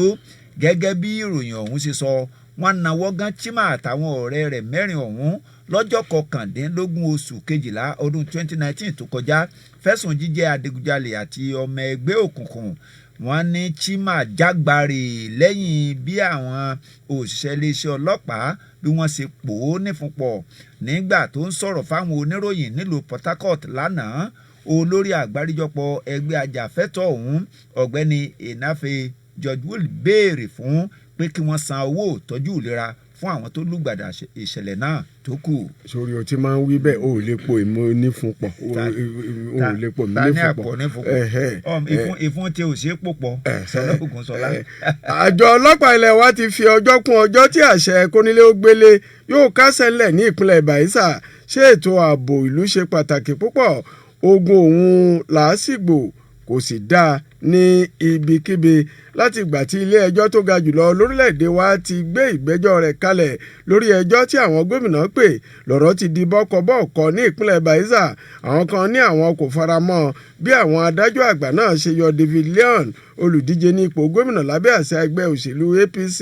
Látìgbà náà ni Uche Anozia tí í ṣe alákòóso àjọ ọlọ́pàá ní ìpínlẹ̀ Bayelsa ti fi ọ̀gbàgbà òfin kónílé ó gbélé gbalẹ̀. Ọjọ́ 23 oṣù yìí ni àṣẹ náà yóò kásẹ̀ ńlẹ̀ o bẹ̀rẹ̀ láti aago 10 alẹ́ sí aago 6 ìdájí. Àjọ ọlọ́pàá ìpínlẹ̀ Bayelsa ni òun ti kẹ́fín pé àwọn ọ̀dàlúrú kan sì sán bàlùmọ̀ ìjà èyí tí kò ní rọgbọ bó bá fi torí bẹ́ẹ̀. Jẹ́ ń ka ìròyìn eléyìí lẹ́yìn èyí àádé ojú ọjà tó rà ní ìkéde kan. Ìpínlẹ̀ Ọ̀yọ́ ni mo wà sí Ọ̀yọ́ kì í pòkó àràkọ́jọ tí bàbá ẹnìkan ọ̀kan Sọlá Ògúnṣọlá. Wọ́n ní àgbáríjọpọ̀ ìgbìmọ̀ amúṣẹ́yà yẹn Jack léyìí tá a ti rí ẹgbẹ́ tí kì í ṣe olùkọ́ ní fásitì ìyẹn NASU, ẹgbẹ́ lọ́gàlọ́gà olùkọ́ láwọn fásitì ilẹ̀ yìí SANU ẹ̀ka ti fásitì ìlú Ìbàdàn. wọ́n mà ti ṣèlérí àti máa tẹ̀síwájú o nínú ìyanṣẹ́lódì tí wọ́n gùn lé títí tí wọn yóò fi ṣàmúṣe àwọn ìbéèrè wọn o. Ẹgbẹ́ méjèèjì ọ̀hún ni wọ́n ń béèrè fún sísan àlékún owó oṣù kẹrin sí ìkejìlá, fífi àwọn olùkọ́ staff school sí àtẹ fásitì ọ̀hún owó fẹ̀yìntì tí wọ́n yọ àtàwọn owó àjẹmọ́nú míì. Nínú ìfọ̀rọ̀wérọ̀ kan, igbákejì ààrẹ àpapọ̀ ẹgbẹ́ SANU lẹ́kùn gúúsù ìwọ̀ oòrùn yẹn ọ̀gbẹ́ni Alfred Jimoh àti akọ̀wé ẹgbẹ́ NASU ẹ̀ka ti UI ọ̀gbẹ́ni Abiodun Omisore sọ pé àwọn fásitì míì nílẹ̀ yìí ti fi àwọn òṣìṣẹ́ staff school sínú àtẹ wọn o níbàámu pẹ̀lú àṣẹ ilé ẹjọ́ ọdún 2016 tó ní fásitì ìlú Ìbàdàn ni kò tí ì tẹ̀lé àṣẹ ọ̀hún o. Àwọn aṣáájú ẹgbẹ́ méjèèjì wá ṣàlàyé pé ṣáájú ni ìgbìmọ̀ aláṣẹ fásitì ọ̀hún pe ìpàdé kan lópin ọ̀sẹ̀ níbi tí wọ́n ti forí okòó sọ̀ọ́dún díẹ̀, wọ́n ní díẹ̀ ni o, lórí méjì lára àwọn ìbéèrè wọn tí wọ́n sì sọ pé ìyẹn Pensioners FM wa tó sọ pé ńgbà tí Pensioners FM tó débẹ̀ wọ́n ní wọ́n ti àwọn ẹnu lóró fásitì náà pa ni ká dókè lọ́hùn. Alele Bánkẹ́ Bello máa nìṣó lókè lọ́hùn.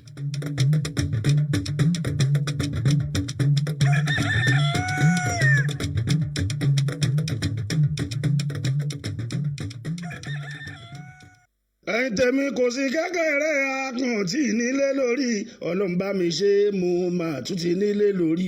Èmi King Dr. Saheed Òṣùpá Saheedon P Olúfìmọ̀ Àkọ́kọ́ mo ń fàsìkò yìí sọ fún gbogbo ẹ̀yin èèyàn wa káàkiri gbogbo Nàìjíríà yìí wípé gbogbo ẹni tó bá wù kó kọ́lé kó wá bá a dò pọ̀ ní Afia Properties and Homes à ń ta ilé à ń ta ilẹ̀ ilé tó ní C of O ilẹ̀ tó ní C of O ẹ wá bá a dò pọ̀.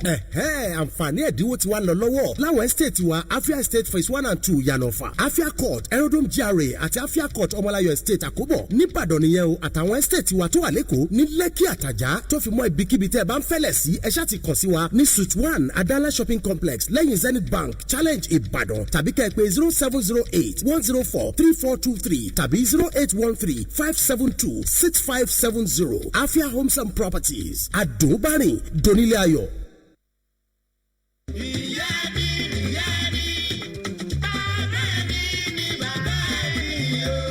agbolagba kò sẹ́ni tí ò ní kà. ara ń ká wáyé wá sẹ́nu ni. ṣùgbọ́n bẹ́ẹ̀ bá wá ṣe gbogbo làálàá kókó jájà lé ayé ìgbà ọ̀dọ́. sótú ayé kó fẹ́ gbẹ̀lagbà ara lálàsẹ́ ni. ẹ tọ́jú àwọn àgbàlagbà. ìwọ ọmọ rántí pé ìyá bàbá àgbà tó pa tì í. ó mọ̀ lórí ọ̀fẹ́ àti jẹ nǹkan tó wù. ṣùgbọ́n kò jẹ́ nítorí tiẹ̀ ni. ó lórí ọ̀fẹ́ àti raṣọ ìgbàlódé. ó kọ̀kọ̀ rà nítorí tiẹ̀ ni kò lè bá àjèrè alẹ́ ni. èrè alẹ́ ni ńlọmọ ẹni. òun ni wọ́n ń dúró dè. ẹ̀yin ọmọ wòyí o. ẹ tọ́jú àwọn òbí yín o. kí ṣẹ̀dá wọn fi lè ṣàdúrà fún yín ni. ó sàn láti fún ọ lóúnjẹ lójú ayé wọn. dúkẹ́yìn wá pa ìgbọ̀rọ̀ màálù níbi ayẹyẹ ìsìnkú wọn lọ. ó sàn láti kọ́lé fòbí ẹni. dúkẹ́yìn ọ̀rá pósí ọlọ́kẹ́ ẹ̀mẹ́yẹ mílíọ̀nù náírà tíde àti ìrọ́jẹ. ẹ̀yin ìjọba wa o. ẹ ṣàánú àwọn àgbàlagbà wọ̀nyí. ọdún márùndínlógójì kì í ṣe wàsá rárá o. ìwọ̀nba owó tó yẹ ká ẹ fún wọn. gẹ́gẹ́ bí owó fẹ̀yìntì ẹ má ṣe fi dùn wọ́n rárá o. ẹ rántí pé ẹ̀yin náà ń bọ̀ wá dàgbà. bẹ́ẹ̀ ọ̀pátá agbélépa tẹ̀yìn lójú. àtijọba àtọmọ ẹ jẹ́ á tọ́jú àwọn àgbàlagbà. ìmọ̀ràn yìí wá láti Pensioners 106.7 àgbárígo onírèké ńbàdàn.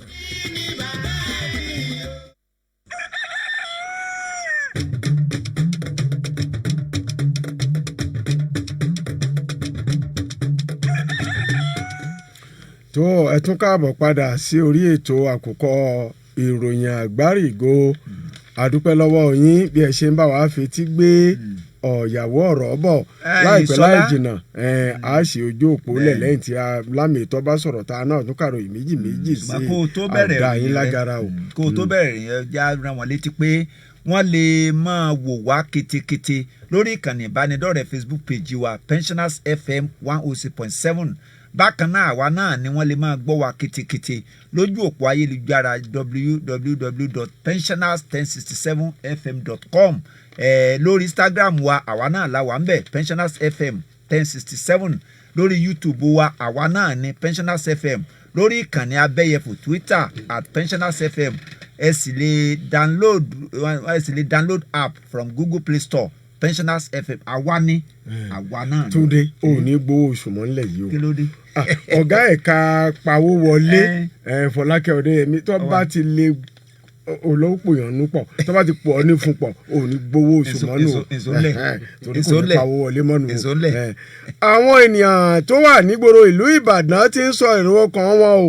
lórí àṣẹ lọ́ọ̀rì rọ́kúnlé náà èyí tí ìjọba ìpínlẹ̀ Ọ̀yọ́ fún àwọn ọ̀gá ilé ẹ̀kọ́ alákọ̀ọ́bẹ̀rẹ̀ kan àwọn kan ni wọ́n sọ èrò ọkàn wọn yìí tí wọ́n ní ó dáa bẹ́ẹ̀ tí àwọn kan sì ní kí ìjọba kó tún èrò náà pa kí ó sì dáríjì wọ́n. ọ̀gá ilé ẹ̀kọ́ alákọ̀ọ́bẹ̀rẹ̀ 13 igbákejì wọn 2 àti olùkọ́ kan làjọ subeb tó ń rí sí ètò ẹ̀kọ́ alákọ̀ọ́bẹ̀rẹ̀ júwe ilé fún ìgbà díẹ̀ náà nítorí tí wọ́n gba owó kọ̀tọ́ lọ́wọ́ àwọn akẹ́kọ̀ọ́ tó fi mọ́ àwọn ìwà àìṣedéédé tí ó fi ara pẹ́. olùdarí àjọ subeb ọ̀mọ̀wé Núrẹ́nì Adéníran ló pa àṣẹ náà lásìkò tó yíde ilé ẹ̀kọ́ alákọ̀ọ́bẹ̀rẹ̀ mélòó kan nígboro ìlú Ìbàdàn. ní báyìí arábìnrin kan Mercy Azeez ti ní òun fi ara mọ́ ìgbésẹ̀ náà tí àwọn kan sì rọ àwọn aláṣẹ ìjọba àti àjọ subeb wípé kí wọ́n dáríjì wọ́n. wọ́n ní bí wọ́n bá pe àwọn olùkọ́ àti ọ̀gá ilé ẹ̀kọ́ tọ́bẹ̀ bá ń dí ìpadà wọ́n láti kẹ́kọ̀ọ́ nínú àṣìṣe wọn àtẹ̀yìnwá ni o. bó o ṣe ń ti ìpínlẹ̀ Ọ̀yọ́ déhùn jẹ́mi òmórílẹ̀ ìpínlẹ̀ Ọ̀ṣun ìpínlẹ̀ ọmọlúàbí oore yèèyé o ọ̀sẹ̀ǹgẹ̀sẹ̀ olóòyè ayùn ibi tí mo ti rí ìròyìn yìí tó ní kò dín ní àwọn ọba aláyé 15 níjọba àbílẹ̀ Ọláolúwa àti Ayédèrè nípínlẹ̀ Ọ̀ṣun tí wọ́n ń béèrè fún kí wọ́n fòfin de Olúwo tìlú Ìwó ọba Abdulrasheed Àkànbí lórí ẹ̀sùn títàbùkù agbowó ti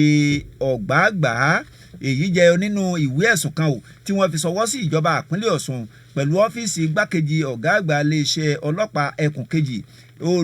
olùdarí àjọ ọ̀tẹlẹ̀múyẹ́ ìpínlẹ̀ náà adarí ilé ìgbìmọ̀ asòfin ìpínlẹ̀ ọ̀hún alákòóso fọ́rọ̀ ìjọba àbílẹ̀ àti ọ̀ní tilé Ifẹ̀ gẹ́gẹ́ bí ààrẹ ìgbìmọ̀ lọ́balọ́ba nípínlẹ̀ ọ̀hún. ìwé ẹ̀sùn náà ní agbowó ti Ọ̀gbàgbà ọba Díkùrù Láì Akínrọ́pò onífin ti Èkó nífin ọba Solomon Oyèwọ̀ olúlé igbó ọba Habib Adétóyèṣe olúwo ti Kúta ọba Ahmed Adékúnlé Oyètúndé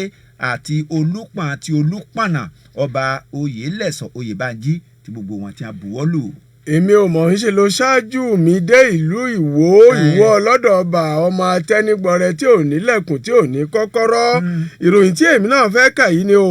àwọn olùwọ́de kan gba ìjọba ìpínlẹ̀ Ọ̀ṣun nímọ̀ràn láti júwe ilé lọ́ọ̀rẹ́ rọ́kúnlé náà fún ìgbà díẹ̀ fún Olúwo ti ìlú Ìwó ọba Abdulrasheed Àkànbí. olórí ẹ̀sùn tí wọ́n fi kan Olúwo ni wípé ó fi àbùkù olóròǹbó kan agbowó ti Ọ̀gbàgbà ọba Síkírù Láì Akínrọ́pò lásìkò tí igbákejì ọ̀gá ọlọ́pàá pátápátá ní orílẹ̀-èdè wa Bashir Maikama ń bá àwọn ṣèpàdé pọ̀ ní ọjọ́ Ẹtì ọ̀sẹ̀ tó lọ yìí. àwọn olùwọ́de náà fi ara hàn ní sẹkítẹ́rìàtì ìjọba ìpínlẹ̀ Ọ̀ṣun pẹ̀lú onírúurú àkọlé lọ́wọ́ èyí tó ní kò sí ọba kan tó kọjá òfin fa ìjọba ẹ fa Olúwo létí sẹ́yìn o ẹ jẹ́ kó fi ó ṣe iṣẹ́ rẹ̀ lórí Olúwo àti bẹ́ẹ̀ bẹ́ẹ̀ lọ. ìjọba ìpínlẹ̀ Ọ̀ṣun ti sọ̀rọ̀ ẹ̀dùn ọkàn lórí àìṣedéédé náà. alákòóso ètò ìròyìn ní ìpínlẹ̀ Ọ̀ṣun Fúnkẹ́ Ìgbémọdé ló fi ìkéde náà sóde lórúkọ ìjọba ó sì ní ìjọba yóò gbé ìgbésẹ̀ lórí rẹ̀ kí ọjọ́ tó lọ. tí wọ́n bá ní agbowó lé arọ́ agbowó ti Ọ̀gbàgbà ẹgbẹ́mọdé ni ẹgbẹ́mọdé Fúnkẹ́ ní ìpínlẹ̀ Ọ̀ṣun ọmọ àǹtí rẹ̀ ni ẹgbẹ́mọdé. dákúnjá kàkọ́ ní báyìí náà díẹ̀ lára àwọn afẹ̀hónúhàn tí wọ́n mọ̀ ẹgbẹ́ òṣèlú All Progressives Congress APC ti sọ pé ìpinnu ilé ẹjọ́ tó ga jùlọ ìyẹn Supreme Court léyìí tó yọ gómìnà tẹ́lẹ̀ nípínlẹ̀ Imo ìyẹn Emeka Ihedioha nípò bí ẹni yọ jìgá ló jẹ́ èyí tó ti parí o. lónìí nílé ẹjọ́ tó ga jùlọ yóò gbọ́ ìgbẹ́jọ́ tí Ihedioha pè fún àtúngbéyẹ̀wò ìdájọ́ ọ̀hún. àwọn alátìlẹyìn ẹgbẹ́ òṣèlú All Progressives Congress APC ni wọ́n fẹ̀hónú hàn lánàá nílùú Àbújá tí wọ́n sì ń ké sí ilé ẹjọ́ tó ga jùlọ ìyẹn Supreme Court láti tún ìpinnu rẹ̀ kí wọ́n tún dàrú. jẹ́ kí èmi ọwá kàìkàtì sí i. ọmọ ẹgbẹ́ òṣèlú APC mélòó kan ti ya bo olú iléeṣẹ́ ẹgbẹ́ òṣèlú APC lórílẹ̀‐èdè wa Nàìjíríà tó wà ní ìlú Àbújá tí wọ́n sì ń rọ alága gbogbogbò fún ẹgbẹ́ náà Adams Oshiomhole wípé kó tètè fi orí oyè sílẹ̀. Nǹkan bíi aago 11 òwúrọ̀ àná ni àwọn afẹ̀hónúhàn náà ya bo olú ilé ẹgbẹ́ òṣèlú APC tó wà ń lu Àbújá tí wọ́n sì gbé àkọlé lọ́wọ́ èyí tó ń sọ wípé Oshiomhole gbọ́dọ̀ lọ ni o, kí Oshiomhole ó padà sílé rẹ̀, ẹgbẹ́ wa ò lè máa pàdánù àwọn ìpínlẹ̀ àti bẹ́ẹ̀ bẹ́ẹ̀ lọ. Ọ̀kan lára àwọn aṣáájú ikọ̀ tó wọ́de náà Mata Omipa ní ségesège tó wọnú ẹgbẹ́ òṣèlú APC ti tó ó sì ti tó àkókò láti rí i wípé ségesège náà dáwọ́ dúró. Ó rọ ààrẹ Buhari àti aṣáájú Ahmed Bọ́lá Tinubu láì tètè dá sí awuyewuye tí à ń wí yìí. Ǹjẹ́ bá a mòye bá a mẹ̀tọ́ lámẹ̀tọ́ alàgbà Victor Adébíyì ó kàn yín. Ẹ jẹ́ ká mú níbi tí ẹ ti mọ́wọ́ dúró yẹn. Tá a bá wò ọ̀gbẹ́ni oníkàákí òun tá à ń pè ní Oshiomhole torí pé òun ni ọ̀gá àwọn oníkàákí ní Nàìjíríà torí pé kàákí ẹ̀ ń sìn gẹ́gẹ́ bí ìkànnú àwọn aṣáájú PDP ṣe sọ ó jọ pé gómìnà Rivers State ló sọ pé oníkàákí ẹ̀ tẹ́lẹ̀ ó ní regular kàákí ni ó ní ṣùgbọ́n kàákí tó ń wọ̀ ń sìn designer kàákí ni. Tó wá pé a jẹ́ orílẹ̀-èdè tó yẹ pé a máa ń ṣe nǹkan tí ó tọ́ nígbà tó yẹ ká ṣe ni,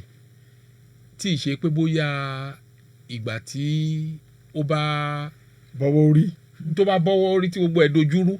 la máa ń sá pàràpàrà. Tí ò bá jẹ́ bẹ́ẹ̀ ni irú ìgbésẹ̀ tí àwọn ọmọ ẹgbẹ́ APC tí wọ́n ń gbé yìí nípa Oshiomhole ó yẹ kí wọ́n ti gbé látẹ̀yìnwá, torí pé potentially wọ́n máa tún pàdánù state míì wọ́n ṣe ń ba lọ tí wọ́n bá múra sọ̀rọ̀ ara wọn. Ẹdó ó wà ń bẹ̀ fún wọn láti pàdánù. Àìṣe ojúṣe wọn ló jẹ́ kí wọ́n pàdánù Zamfara, ló jẹ́ kí wọ́n èdè tí wọ́n máa pàdánù síwájú sí ìyẹn tí wọ́n bá ní pàdánù presidency takòkò ẹ̀ bá tó. So torí pé tí àwọn tá a fi sípò tó bá ti jẹ́ ìmọ̀tara ẹni nìkan, èmi nìkan ni tèmi ni táàrò ti àwọn tó fi wá síbẹ̀. àfẹ́mí. Kò sígbà tí irú ẹni bẹ́ẹ̀ tí ò ní họbó, kò dẹ̀ sígbà tí ò ní ṣe àṣetẹ́ yẹn ò ní Oshiomhole ló ra wọlé yìí. Gbọmọgbọmọ ẹ̀ ó ti ń pọ̀ jù. Tí ò bá jẹ́ wípé gbogbo ìgbà tí kò ṣe ojúṣe ẹ̀ gẹ́gẹ́ bí olùdarí nǹkan tó ṣubú tẹ APC ó pọ̀. Ó ní òyìnbó máa ń pè ní bed of strange fellows. Nígbà tó bá jẹ́ pé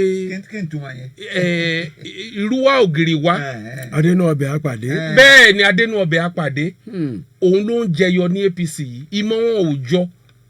agenda tó ń kálukú mú wá sí APC ọ̀tọ̀ọ̀tọ̀ nígbà tí wọ́n dálẹ̀. So ìmọ̀tara ẹni nìkan yẹn òun ló bẹ̀rẹ̀ sí ní jáde nígbà tó yẹ pé gbogbo nǹkan tó ń torí ẹ̀ papọ̀ tí wọ́n torí ẹ̀ ja ìjà yẹn Ọlọ́run jẹ́ kó ṣeé ṣe fún wọn. Ṣùgbọ́n ojúṣe tó yẹ kí wọ́n ṣe gẹ́gẹ́ bí olúkúlùkù wọn ò ṣe, látòrí ààrẹ títí dé orí Oshiomhole títí dé orí world chairman òun ló ń yọlẹ̀, òun ló ń jẹ́ kí wọ́n pàdánù. So ẹ rí i pé ní ọ̀pọ̀lọpọ̀ ìgbà tí èèyàn bá ti wà tí ò bá ti ro ti ẹlẹ́mìí mọ́ tiẹ̀ àdánù ni ló máa ń já sí. Torí pé tẹ́ bá wo Oshiomhole ń sìn kò sí nǹkan tí ó fi jẹ́ wípé ẹ̀bi nǹkan tó ṣẹlẹ̀ ní Bayelsa orí ẹ̀ la máa fi lé. Torí pé tí ò bá jẹ́ pé àdánìkànjọpọ́n ìmọ̀tara ẹni nìkan tí wọ́n fi jẹ́ kí ẹni tó jẹ́ wípé ó falsify certificate lẹ́ẹ̀mẹ́rin ọ̀tọ̀ọ̀tọ̀ ó wọ senate ó kúrò senate ẹ fà kalẹ̀ as deputy governor títí tó fi wá kó bá governor tí ẹ fi pàdánù state yẹn lọ́fẹ̀ẹ́ lófò. Ẹ wo nǹkan tó ṣẹlẹ̀ ní kí lorúkọ ẹ̀ Oshiomhole òun ló wà nídìí nǹkan tó ṣẹlẹ̀ ní Imo state tí ò lè parí ìjà tí ò lè parí aáwọ̀ láàrin gómìnà àti igbákejì ẹ̀ ìyẹn gómìnà àná ní Kwara state ní Imo state. torí àsìkò ni níwò àwọn kan ní kán rọ ọba náà lóyè ní ọba Rashidi. ìyẹn náà gẹ́gẹ́ bí a ṣe mọ̀ ẹ mọ̀ tán á sọ pé èèyàn òbúkọ èèyàn akọ ewúrẹ́ kò síbẹ̀ ṣe lè fi yọ̀ sí kò síbẹ̀ ṣe lè fi magí sí àrùn ìwà ń kálukú àtẹ̀lé kò sí bẹ́ẹ̀ ṣe lè ṣe bòlò tí ò ní rùn gbẹ́ ẹni tó bá jọ́ ọmọ ògbóró kò sí bẹ́ẹ̀ ṣe lè dé ládé bẹ́ẹ̀ ṣe lè wọ aṣọ fún ìwà ọmọ ògbóró ayọ̀lẹ̀ because tí ò bá jẹ́ ìwà ọmọ ògbóró báwo ni ẹni tó pera ẹ̀ lórí adé ló máa yọ ìkùkù sí ìyàwó ẹ̀ ìkùkù sórí adé mi in fact irú wà báyìí àjòjì ló jẹ́ sí àwa Yorùbá kì í ṣe ìwà Yorùbá kì í ṣe ìwà ọmọlúwàbí kò yẹ kí wọ́n gbọ́ láàrin wa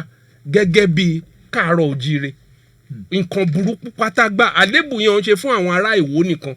fún gbogbo ilẹ̀ Yorùbá ló dojú tì the same ọba yìí náà ló dé di ọ̀dàdé tó lòun di ṣẹ́míà ló lòun nǹkan táwọn bàbá ńlá ẹ̀ tí àwọn bàbá ńlá ẹ̀ tí wọn ò gbé kalẹ̀ òde òní yẹn ló fẹ́ gbé kalẹ̀ ẹ rí tí lemọ́lemọ́ èèyàn bá ti ń pọ̀ jù wọ́n ní tí ìdùnnú wọn bá ti ń dún ládùn jù tí bàtà bá ti ń dún ládùn jù ó di dandan kó ya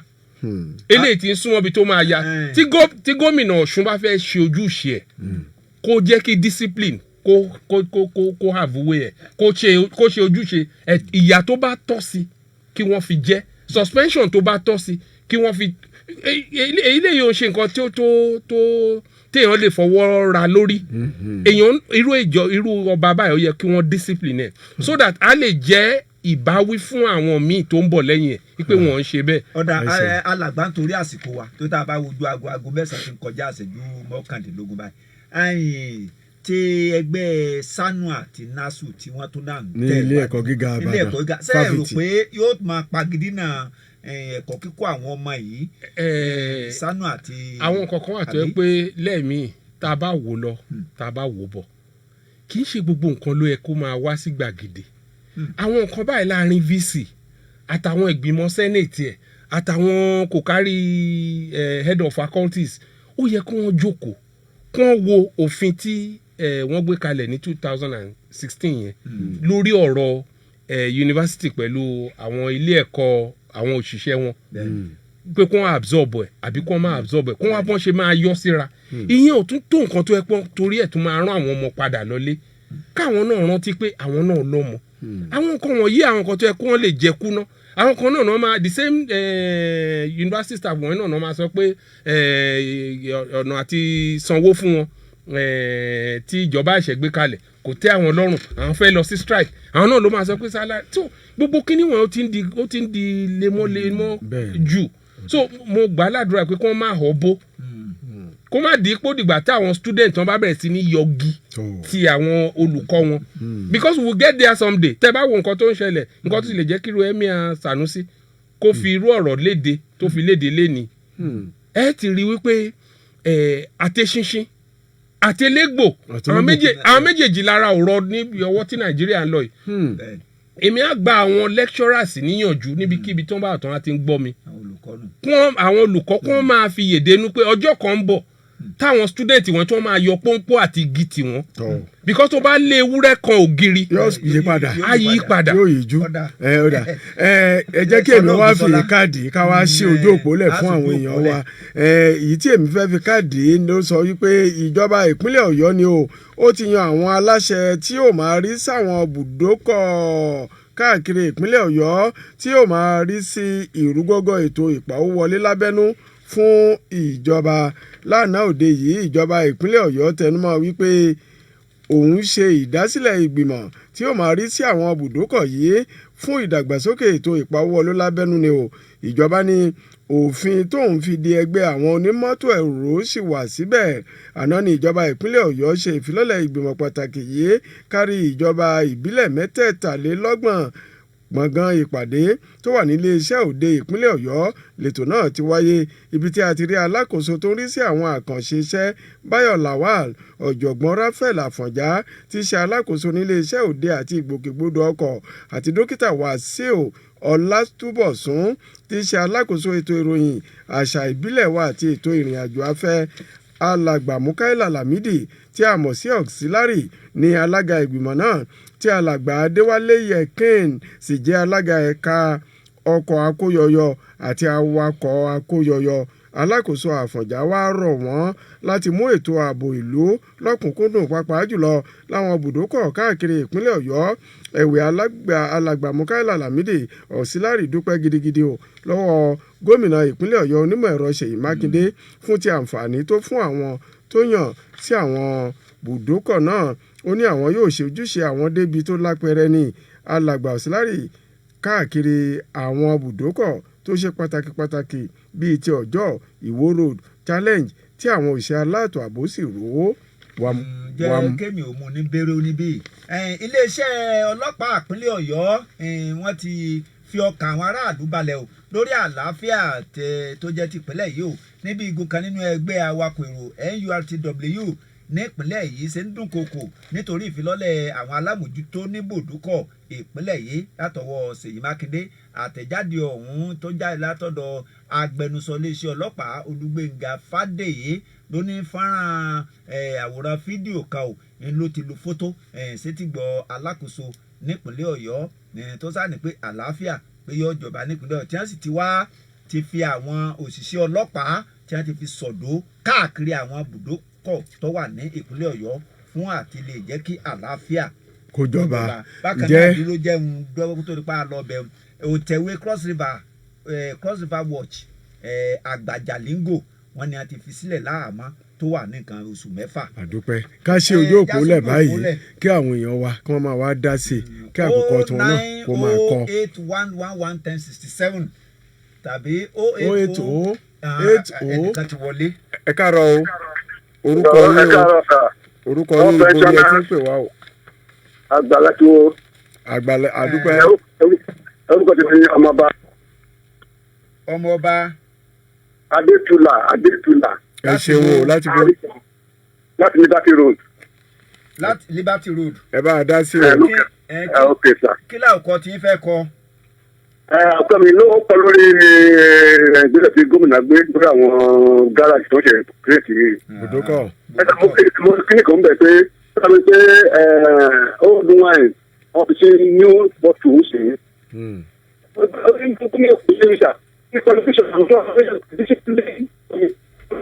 ẹ bá yín rédíò lẹ̀ ẹ tuntun wa pé ẹ káàárọ̀ o ẹ kú ojúmọ́ o. ẹ kú àtúntò látàárọ̀ o. ẹ máa ṣeun. kí ló kọ yín. Ọ̀gbẹ́ni Ọládélé Àkàngbé látàdúgbò àgùgbò. Ọládélé Àkàngbé. kí ni ẹ fẹ́ kọ. Ti lọ́balọ́ba ẹ fẹ́ dá sí tó tọ́kùkọ̀ mi kọ sí nìyẹn o. Ti wo. Tí olúwo yẹn ṣe is a disgrace to entirely marriage. Ó dún yẹn jọjọ. Ó sì ti bẹ̀rẹ̀ kíní náà ti pẹ́. Èyí tí ò lẹ́tọ̀ọ́. À ń gbọ́ yín. Ìtàn Ìbàdàn náà tí ó mọ̀ tí ń sọ ń gbà náà ó yẹ wọ́n ti kọ́ lóun tó ọ̀dà. Ẹ̀wù tó ń àyè rẹ̀ wù. Ó ti ń ṣèwà àbàjẹ́ iná ọjọ́ ti ta tí wọ́n ń wòran. Ló bá ti dùn sí ló ń gbá èrè tí. Ìdójútì ni ọ̀nà Yorùbá tó sì dùn mí jọjọ ẹ̀kún ètò. Ojú òní tí wá. Ẹ kú ojúmọ́ o. Ẹlẹ́ tó tó. Kí lorúkọ yín o? Ajíbádé Sulaiman látàpẹ̀tẹ̀. Ajíbádé Sulaiman látàpẹ̀tẹ̀. Kí lákòókò tí ń fẹ́ kọ láàárọ̀ yìí? Ó dà àwọn ọlọ́dẹ́gùn tẹ̀sán ra mọ́tò. Àgbọ̀ yín.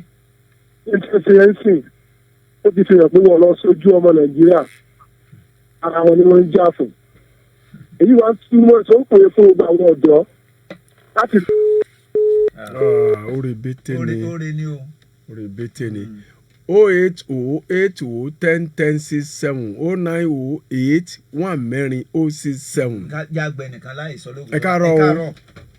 Ẹnìkan péré. Ẹ kú ojúmọ́. Ẹ bá yín rédíò sílẹ̀. Ẹ bá yín rédíò sílẹ̀. 09081111067 ọ̀dọ̀ àròyìn àkókò Àgbárígò ló ń lọ lọ́wọ́ Pensioners FM. Bí o ṣe ọjà máa. wẹ́rẹ́wẹ́rẹ́ ká máa dágbére wẹ́rẹ́wẹ́rẹ́. Alàgbà Victor Adébíyì àkíyàn àwọn ni lámì ìtọ́ wa bá a mọ̀ yìí kí àwọn ará lé. Ẹ má jẹ́ ká sọ̀rọ̀ tìǹù. Jágbélé. Ẹ káàárọ̀. Ẹ káàárọ̀. orúkọ yín ìdáàbòbò ẹ̀mí wa ló ṣe kókó ẹ jẹ́ kí a sá fún gbogbo ohun tí ó lè la ẹ̀mí àti ewu lọ mo sì mọ̀ pé ààbò Ọlọ́run ìkórè orílẹ̀-èdè aṣojú gbogbo wa. ẹ káàárọ̀ o. ẹ káàárọ̀. ẹ kú ojúmọ́ o. orúkọ yín. ẹ káàárọ̀. ní pápápá orúkọ yín. orúkọ mi ni Ahmed Wahab bukila tàbí Ọ̀yọ́. Ahmed Wahab. ọba Ọ̀ṣun sì ní mẹ́ta sí wọ́n ṣe dáadáa ó yẹ kí wọ́n yọ ọba àwọn èèyàn yẹ kí wọ́n yọ nípò ni wọ́n ti ń kọjá ìyá wọn jù ọlọ́run jẹ́ bàjẹ́. ẹ ṣeun ǹjẹ́ títí di ọ̀la báyìí tẹ́ ó tún máa pàdé àwọn akẹgbẹ́ wa lórí abala ètò ìròyìn àkùkọ àgbárígo láti iléeṣẹ́ Pensioners FM 106.7 àgbárígo Ṣọlá Ògúnṣọlá ọmọ láti Great Britain. ọ̀dà ká kí àwọn tí wọ́n pè wá ọmọ ọba Adétúlà láti Liberty Road nílùú Ìbàdàn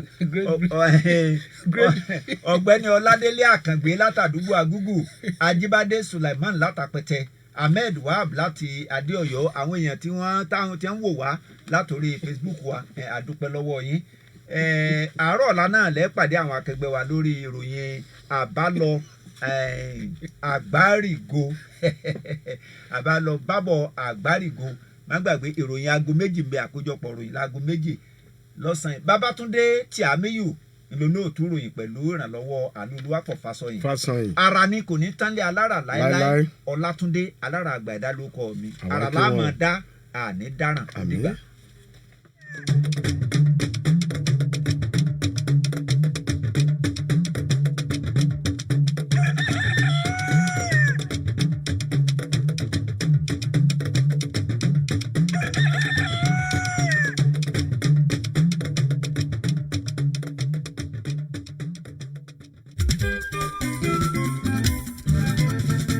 bó ṣe ń lọ nìyẹn tẹ́ ń gbọ́ tí mi ń sọ̀rọ̀ orúkọ mi ò pé méjì kò dẹ̀ yí padà Tóyìn Babátọ́pẹ́ Adégbọlá JP the one and only international Sheraton NAFDAC number mo ń fi àsìkò yìí sọ fún